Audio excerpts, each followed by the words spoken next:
Okay, time to preview round 11 of the NRL season, and what a season we've had for the first 10 rounds. Very unpredictable. Everyone can beat everyone. Even the Eels have won games, surprisingly, with how their season's been a complete and utter disaster.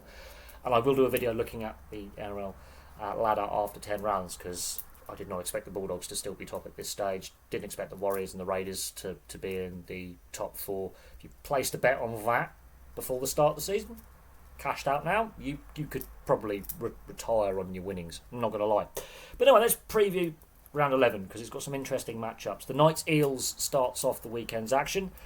I think this could be quite an entertaining game. Both sides are frail defensively, and they've got some pacey outside backs. We could see a high scoring game, and I say that because defensively both sides not great. Eels we expected were rebuilding, so they weren't expected to be a top 8 side. The Knights were. So I actually think the pressure's off for the Eels. They're showing a lot more fight in recent weeks since Mitch Moses has been back in the side. They're scrapping, they're fighting. You can see the efforts there. They're trying. The Knights, however, apart from that win over the Bunnies in recent weeks, have had a disastrous season so far. After the opening 2 rounds, okay, they were 2-0, and then it's just the bottom's fallen out of their season already. Adam O'Brien is a head coach under a lot of pressure. And a defeat to the Eels, I think, could seal his fate as Knights coach. I think Adam O'Brien, if they don't get on a string of results soon, I think he could be out the door before the end of the season as head coach. He's been there long enough now. They're not progressing. Defensively, they're poor. In attack, it's just a mess. The Eels have an opportunity to throw an upset here. Just saying. Then we have the Bulldogs Roosters. Bulldogs still the top dogs. That is the big surprise for me. But actually, if you look at it, last season their defence really drove them into the finals. They ran out of steam a little bit towards the end, but they're showing, with pieces missing through suspension and injury, there's a reason why they're top of the ladder at the moment. There's a lot of character about this Bulldog side. There's a lot, the work rates there, the commitments there, the teamwork's there, and I think their depth could be tested during the Origin period. I really do. The fact that they're at the moment missing key pieces like Jacob Preston, Tupanua, for example, through suspension, and other players through injury, their resolve and their work rate and their commitment for each other. You can tell this is a team where there's a good team bond and team unity, and that goes a long way. Character goes a long way. The Roosters, they're starting to build a bit of momentum.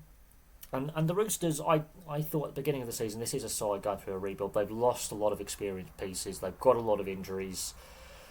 They've got a lot of new combinations in various positions on the field.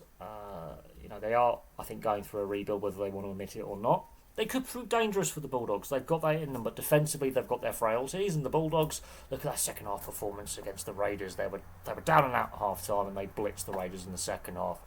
They've got, I think the Bulldogs could go one of two ways. It could be a close, scrappy, hard-fought game between two big rivals, or the Bulldogs are going to steamroll the Roosters. The Roosters want to have it a scrappy game. If the Bulldogs can get their rhythm going, the Roosters could have a long day at the office, because they do have defensive frailties. Some of these combinations are still developing. They've shown a bit of character in recent weeks, but they've been very inconsistent, and I just don't think they're quite a top 8 side yet, although they are trending in the right direction. I think the Bulldogs, they are proven, with what they did against the Raiders in the second half, another top 4 side, they are the real deal. And with the way they played this season, no Bulldog side has ever played this well at this stage in a season, ever. So the Bulldogs are making history. They're my favourites for this one, just with how they're playing. Dolphins Warriors, I actually think this is going to be quite a close game. The Warriors, though, I think should not be underestimated. They're my dark horse at the moment for making the grand final. Ultimate underdogs. Last season was an aberration. They're proving this season, even with injuries and suspensions, and that they've increased their depth. The players have bought into Webster's coaching. I think last year, just too many injuries at the wrong time to key players. But Metcalf and Harris Tavita really building that halves combination really well. I think the Warriors are going to be dangerous, but the Dolphins, they're inconsistent. They're a hard read. They've got some really talented outside backs. They've got a very mobile pack. It's going to be an interesting one. The Warriors, they're having a fantastic start to the season.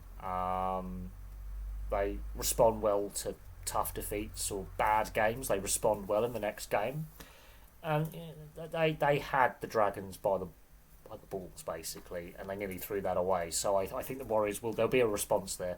But it's the sign of a good side not playing well and winning, which worries me. Now, the Dolphins are also coming off the back of a win. This is going to be a fun matchup. Very fun matchup. I honestly believe that.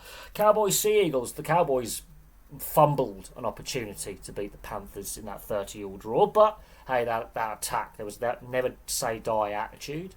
They were down by 12 points twice in the game and fought back both times. So there's a lot of character about this Cowboys side. Defensively, though, they've got some weaknesses, but there's no doubt that they've got some young players. There's no doubt on that.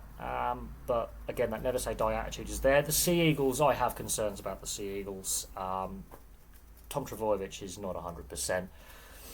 And they, again, they really had an opportunity to beat the Sharks, and they fumbled it.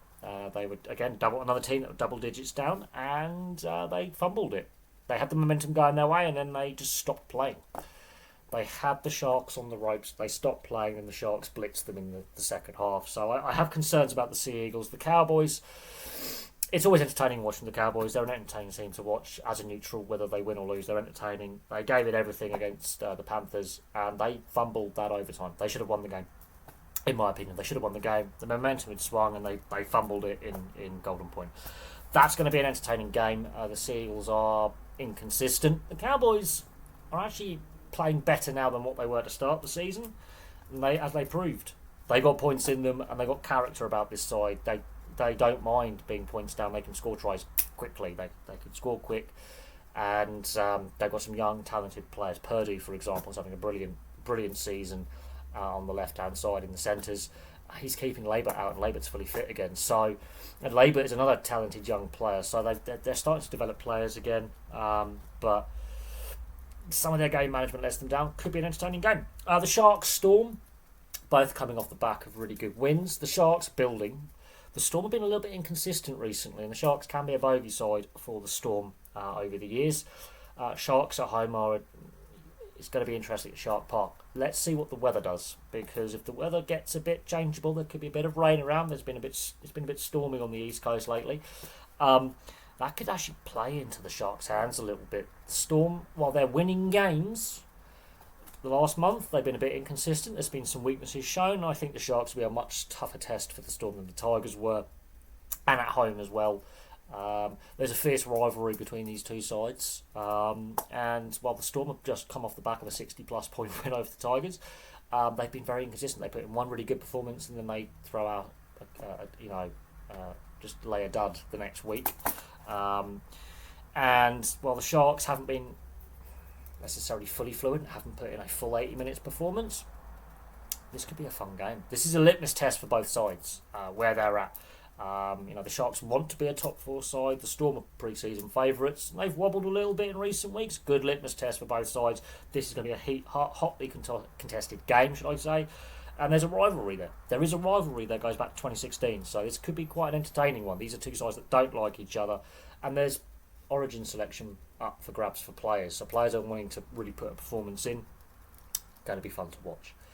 Both sides have got talented outside backs. The Storm are dealing with a lot of injuries as well. So it's going to be interesting to see who comes out on top in it's built to be quite a tasty encounter. The arm wrestle will be important. Whoever wins the first 20 minutes in regards to territory and possession, I think will wear the other side down. And then we'll see some very talented outside backs have some fun. Broncos Dragons. Oh dear, two sides whose seasons have basically imploded. The Broncos are in deep trouble. The Dragons are in deep trouble as well. Whoever wins this, they need this result to kickstart some confidence, because the Broncos' confidence is shot. They've got injuries. The Dragons, they are such a hard team to read. It's going to be an interesting one. Both sides lacking confidence at the moment, coming off the back of close defeats. Although the Broncos have had some their form has dropped off a cliff. The Dragons are inconsistent, so who knows with this one. Especially with the Ezra Mam situation with the Broncos, it's going to be very interesting to see who partners Reynolds. Will Jock Madden get a recall, for example? back into the halves. Is Ezra Mann still in the bad books? I mean, going to be an interesting one how they deal with that, with Ben Hunt out for a foreseeable period of time with that hamstring injury. The Dragons, again, they're a hard team to read. They can beat the Storm, and then the Warriors just fell asleep. Dragons come back, and then they fumble that one. The Dragons can't win close games. So, interesting one. Really hard to read, but the Broncos need a win desperately. The Dragons need a win desperately. These are two sides whose seasons are falling away, quite literally. Now, the Dragons weren't expected to be a top 8 side, but the Broncos were. And you've got two Premiership winning coaches whose teams are underperforming right now. So that's going to be an interesting one. Although a couple of wins completely changes the ladder, as we will see when I look at the NRL ladder in a couple of days' time. Raiders Titans. With the way the Raiders played in that first half, against the Bulldogs, their game management for me needs to be a little bit better. But this is a young Raiders team, and I'm not angry with them. I knew defeats were going to be there. As a Raiders fan, I'm going to say that hand on heart. I am disappointed with that second half, how they lost control of the game, and the Bulldogs just steamrolled them. But the Titans, now they're coming off the back of a close win, an important morale-boosting win, but the Titans are another team whose season is fast evaporating in front of their eyes. Their top 8 chances are again fast evaporating. The Raiders at home, Ricky Stewart will want a response. And they have that ability to pile on points. They showed that in the first half against the Bulldogs. They just got their game management wrong and their discipline wrong. The Titans are very frail defensively. While the Titans can score points, we know this. Defensively, they're very, very frail. And this is another young side as well. And again, more was expected. Now, Ricky Stewart and Des Hasler, Premiership winning coaches again. The Raiders, no one expected the Raiders to be this good to start the season. One bad result doesn't, highlight a whole season. Defeats were expected with this Raiders side. They are a side that's learning, but they're playing really well. It could be a confidence knocker, but I expect, after the last defeat they had, they went on a winning streak for 5 games. The Titans, however, continually underperform, and they've got a lot of talent there. They can score points, but they continually underperform, and it's frustrating. Because I want to see the Titans do well, just not against my Raiders, but I want to see them do well. Could be an entertaining game. Both sides can score points. And the Titans, they are a very hard side to read because we know they've got points in them, but then they can be absolutely atrocious. So it's going to be interesting to see how they perform against an angry Raiders team that's going to want to put a statement in following that defeat to the Bulldogs. And the Raiders should not be underestimated. They're like the Storm a little bit. They respond after a defeat. The last defeat they had was how long ago? And they went on this winning streak until this weekend. The Tigers Bunnies. This is going to be fun. This is going to be a fun one because I expect a response from West Tigers following that embarrassing performance against the Storm. The Bunnies, one win in how many games? Great start to the season. They win a close game against the misfiring Broncos. Hard to judge this one. The Tigers seem to win 2 games, lose a game, win 2 games. The Bunnies, great start to the season, but now they're having selection issues, injury problems, question marks over certain players' fitness and commitment and attitude. I'm not mentioning any names, but we know who the fullback is at the moment. It's going to be an interesting one. I expect a response from the Tigers. They are much, much improved overall as a team, as a unit from the previous 3 years. I think Benji Marshall is doing a good job. They're a little bit inconsistent, but look, this is a team in transition. They're a young team. Obviously, there's issues around the Lockie Galvin situation, and will he get early release? Will he be a Tigers player next season? And all this. They've got to just forget about the result against the Storm and focus on what they're good at, which is being unpredictable, unstructured, and that does pose problems for defences. They do like to play Benji Styles' way. Ironically, when they play well, they're playing unstructured, they're throwing it around, they're playing with no pressure. And to be honest, there shouldn't be any pressure for this Tigers side, honestly. Their season so far, they've already got more points than last year, so already that's an improvement. They've got more points than the season before. That is an improvement. They're better than the last 2 seasons already. They've nearly won as many games this year as the last 2 seasons combined, so for me, the Tigers have improved. The Bunnies, Yeah, they're a hard one to read because they're at that inconsistency. They can win a close game against the Broncos, two underperforming sides in changeable conditions. They can win it with a comeback, which is great, but then they can just be dreadful for periods, good in others. The Bunnies need to back that win up against the Broncos with a win here. If they don't do it now, that could be their season starting to unravel. Now, while Wayne Bennett is no doubt the super coach, potentially the greatest coach of all time, comment in the debates. You've got Cleary and Bellamy and others. You could debate a better statistically. Wayne Bennett, there's a reason why he's been coaching at the top level for so long, into his 70s. But this Bunnies side, I still think there's a divided dressing room there. I still do. I still think there's a lot of personnel issues there. And there are selection issues there. So it's going to be interesting to see what Bunny's side turns up, and their attitude and their intensity level and their commitment level, because the Tigers have to respond. They were well off the boil. They just laid a duck egg. But the Bunnies, they need to show that there's still fight there and they're still building towards something, because the Bunnies last year were a disappointment as well. These are two sides that were terrible last year. While the Tigers are looking a lot better, apart from that aberration against the Storm, the Bunnies started well and sort of falling apart. So it's going to be interesting. Very interesting one. Very hard to read. But the Tigers played to their strengths, and the Bunnies have had some issues in recent weeks. It could be an interesting one. The Panthers have the bye. I think the Panthers need this, even though in recent weeks their performances have been better. I think blowing a lead twice against the Cowboys to end up and fumbling Golden Point the way they did, I think the Panthers need this bye. They need an extra week just to reassess where they're all at. It's been a tough season for Panthers so far. The bye is needed. Going to be a fun round 11. I have no doubt on that. Let's see how these matches pan out. Some of these matches are so hard to predict. I mean, this season's been hard to predict.